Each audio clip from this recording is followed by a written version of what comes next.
Hello everyone, welcome back to my YouTube channel. I hope आप सभी अच्छे होंगे। आप सभी को फर्स्ट यूनिट फर्स्ट पेपर का मैं करवा रही हूँ। इसमें आपकी ब्लूम की टेक्सोनॉमी काफ़ी इंपॉर्टेंट है, गैने की टेक्सोनॉमी काफ़ी इंपॉर्टेंट है। शिक्षण के उद्देश्य मैंने करा दिया था, पहले की वीडियो में आप देखिएगा। शिक्षण के उद्देश्य मैंने करवा दिया था। अब ये उनके अकॉर्डिंग शिक्षा के उद्देश्य, जो ब्लूम और गैने के अकॉर्डिंग उन्होंने क्या शिक्षा के उद्देश्य बताए, वो काफी इंपॉर्टेंट है। एग्जाम में ये क्वेश्चन ज्यादा पूछे तो इनसे क्वेश्चन काफी बनते हैं। आइए इनको समझते हैं।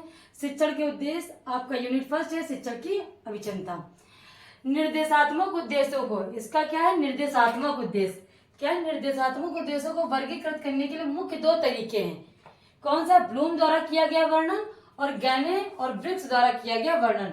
तो हम पहले पढ़ते हैं ब्लूम का वर्गीकरण। ब्लूम की क्या टेक्सोनॉमी है, ब्लूम ने कैसे वर्गीकरण किया है, क्या बताया, क्या शिक्षण के उद्देश्य होने चाहिए। ओके, तो ब्लूम ने शिक्षण उद्देश्यों को त्रिस्तर में बांटा है। त्रिस्तर है ब्लूम की टेक्सोनॉमी में। ओके, पहला कौन सा है, ज्ञानात्मक पक्ष। त्रिस्तर को त्रि एच भी करके आता है। ये किसका था, ये थ्योरी किसने दी, ये कंटेंट किसने दिया। तो आप बोलेंगे ब्लूम की टेक्सोनॉमी में दिया गया, ब्लूम जी ने दिया था। एच का मतलब क्या होता है, इन्होंने एच में क्या दिया है, एच का मतलब हेड, हार्ट, हैंड, मतलब दिमाग से सोचना, दिमाग से शिक्षण, हृदय से या दिल से भावात्मक रूप से शिक्षा, और हैंड से हाथों के द्वारा क्रिया करके जो शिक्षक ज्ञान करते हैं। ठीक है, 3H का मतलब यही होता है, 3H में बांटा गया है। ज्ञानात्मक पक्ष आपने सुना होगा और पढ़ा भी। ज्ञानात्मक पक्ष को हेड बोलते हैं। ज्ञान कहाँ भरा हुआ है, दिमाग मस्तिष्क में। इसको कॉग्निटिव बोलते हैं, इंग्लिश में आप इसको कॉग्निटिव बोलते हैं। भावात्मक मतलब हार्ट, और इसको बोलते हैं अफेक्टिव, अफेक्टिव बोलते हैं एजुकेशन की लैंग्वेज में। मनोक्रियात्मक, उसको हैंड, मनोक्रियात्मक एक्टिविटीज करना, किससे करते हैं, अपने हैंड से, तो इसको बोलते हैं साइकोमोटर्स। ओके, अब इसको आप अच्छे से देख लीजिए, ब्लूम की टेक्सोनॉमी किस किस पार्ट में उन्होंने डिवाइड किया था, ज्ञानात्मक, भावात्मक, मनोक्रियात्मक। ओके, और इसको हेड, हार्ट, हैंड, इंग्लिश में देख लीजिए कॉग्निटिव, अफेक्टिव, साइकोमोटर्स। ओके, इसको अब हम डिटेल से पढ़ेंगे। ज्ञानात्मक पक्ष में इन्होंने क्या बताया था, भावात्मक पक्ष में क्या बताया था, मनोक्रियात्मक में। इनके ही चरण पूछे जाते हैं। भावात्मक पक्ष में कितने वो उन्होंने कितने पक्ष दिए थे, भावात्मक पक्ष में कितने पक्ष दिए थे, सारा डिटेल से ये पढ़ते हैं।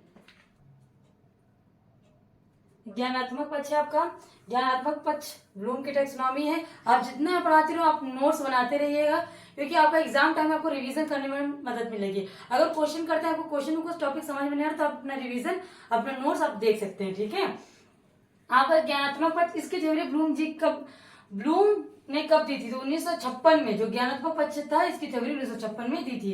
कभी कभी सही में पूछ लेता है। उन्हें क्या था, यह बौद्धिक क्षमता के विकास से संबंधित है। तो ज्ञान क्या है, नॉलेज क्या है, तो बौद्धिक, हमारे इंटेलेक्चुअल, हमारे ज्ञान से संबंधित है। ठीक है, नॉलेज से, यह बौद्धिक क्षमता के विकास से संबंधित है। इसके 6 स्तर है। इसके कितने स्तर है ज्ञानात्मक पक्ष के, इसके 6 स्तर है। ओके, ज्ञान, नॉलेज क्या है, तो इसके अंतर्गत क्या, नॉलेज क्या, सूचना, पता चलना, किसी चीज की सूचना पता चलना, ये हमारा ज्ञान। बोध, सूचना का अर्थ समझना। अनुप्रयोग, इसको उपयोग भी बोलते हैं, अनुप्रयोग, सूचना को अपने जरूरत के अनुसार प्रयोग करना। और विश्लेषण करना, सूचना के विभिन्न भागों पर चिंतन करना। कोई सूचना मिलती है, उसके हर एक छोटे छोटे पार्ट, कब, क्यों, कैसे, क्या, उसके हर एक बारीकी को उसको पता करना। जैसे हमको किसी पेड़ के बारे में पता करना, तो उसकी पत्ती, जड़, तना, सबके बारे में हम पता करते हैं कि कैसे बड़ा हुआ, इसमें क्या कमी है, क्या रोग लग रहा है, हर चीज के बारे में हमको पता करना पड़ता है। संश्लेषण, सूचना के निष्कर्ष प्राप्त करने के लिए क्रमबद्ध करना। मूल्यांकन, एवोल्यूशन, यह आकलन करना कि सूचना कितना मायने रखती है। ओके, आपको इजी वर्ड है, मैंने इसको बता दिया है। आप इसको एक बार रिवीजन या देख लेंगे तो आप इसको समझ जाएंगे। आप इंग्लिश में देख लें, क्या बोलते हैं, ज्ञान, नॉलेज। बोध को बोलते हैं कंप्रेजन। उपयोग को बोलते हैं आपका एप्लीकेशन। विश्लेषण मतलब होता है एनालिसिस। संश्लेषण मतलब होता है सिंथेसिस। मूल्यांकन मतलब होता है एवोल्यूशन। ओके, आपको कभी कभी इंग्लिश समझ में नहीं आती है, कभी कभी हिंदी समझ में नहीं आती, तो आप इंग्लिश को देख सकते हैं। Knowledge, evolution, analysis. ओके, आप देख लीजिए। फिर इसके बाद भावात्मक पक्ष पढ़ते हैं। भावात्मक पक्ष क्या है, आप ये जरूर रट लीजिएगा, कभी कभी पूछते हैं कौन सा पक्ष इसमें से नहीं है। ज्ञान, बोध, अनुप्रयोग, विश्लेषण, संश्लेषण, मूल्यांकन, ये इनके पक्ष हैं।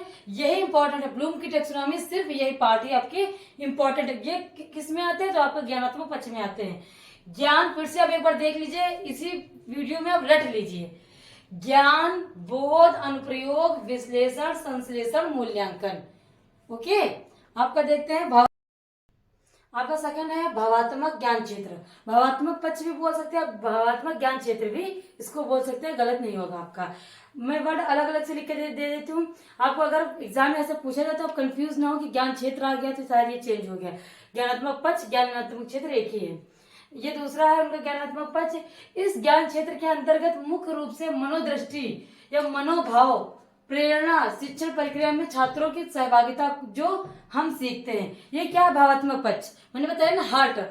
अगर आप दिल से कुछ चीज सीखते हैं, मन से कोई चीज सीखते हैं तो वो अलग ज्ञान देता है। दिमाग से अलग सीखते हैं, दिल से अलग सीखते हैं, हैंड से जो करते हैं वो अलग सीखते हैं। तो इसमें क्या है आपके मनोदृष्टि, मनोभाव और प्रेरणा, ये सब किसके अंतर्गत आते हैं, आपके भावात्मक पक्ष के अंतर्गत आते हैं। शिक्षण प्रक्रिया में छात्रों की सहभागिता, उसके अकॉर्डिंग अगर आप सीख रहे हैं, आप अपने मनोभाव से, अपने फीलिंग्स से, अपने अच्छे मन से सीख रहे हैं तो आपको कितना आ रहा है, कितना आपको चीजें समझ में आती हैं।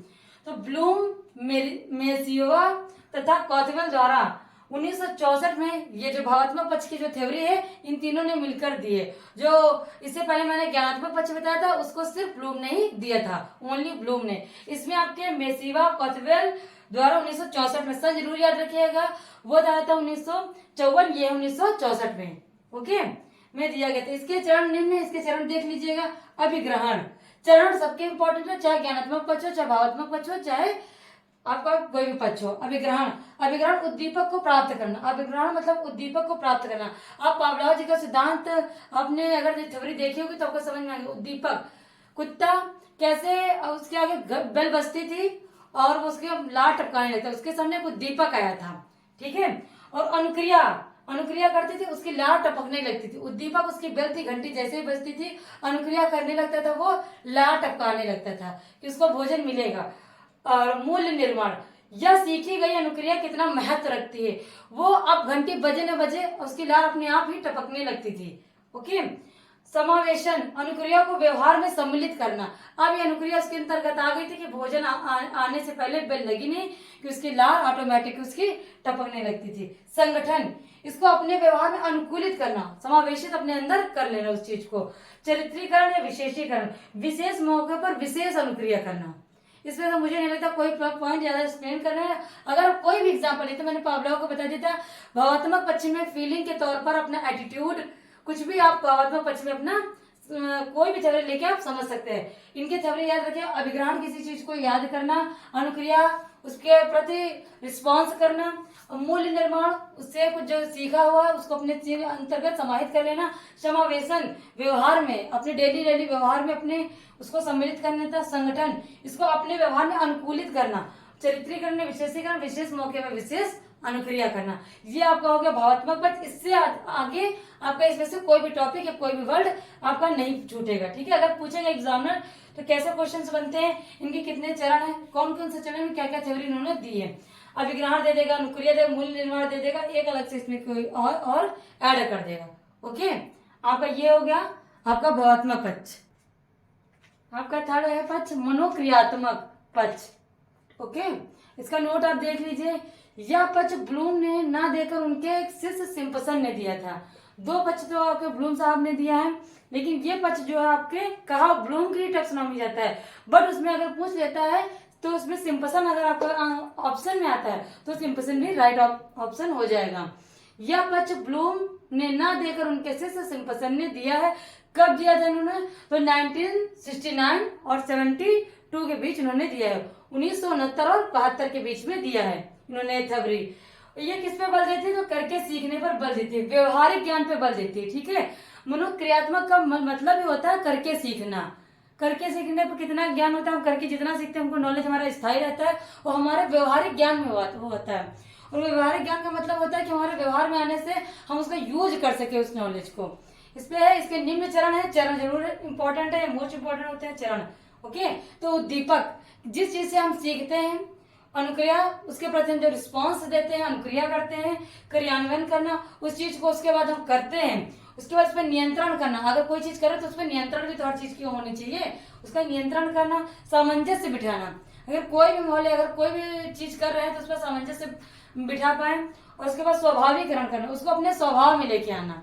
कोई भी आदत या कोई भी चीज है या कोई काम करे तो उसको आदत में लेके ना, अगर चीज हमारे आदत में हो जाती है तो हम जल्दी सीख लेते हैं उसका स्वभाव में ना, उसके बाद उसका आदत निर्माण करना। अगर हमने सीख लिया, अच्छे से सीख ली तो हमारे आदत में आ जाती है, तो चीजें जल्दी हमारी हो जाती है। ये आपका हो गया उद्देश्य निर्माण, ब्लूम की टेक्सोनॉमी आपकी होगी। अब इसके बाद में पढ़ाऊंगी आपकी ज्ञानों की टेक्सोनॉमी। अपने अच्छे से देख लीजिए, अपने नोट्स बनाए तो नोट्स देख लीजिए, इसमें कुछ डिफिकल्ट नहीं है, इनके वर्ड से ही इनका मतलब मीन्स समझ में आ जाता है। ज्ञानात्मक, भावात्मक, क्रियात्मक।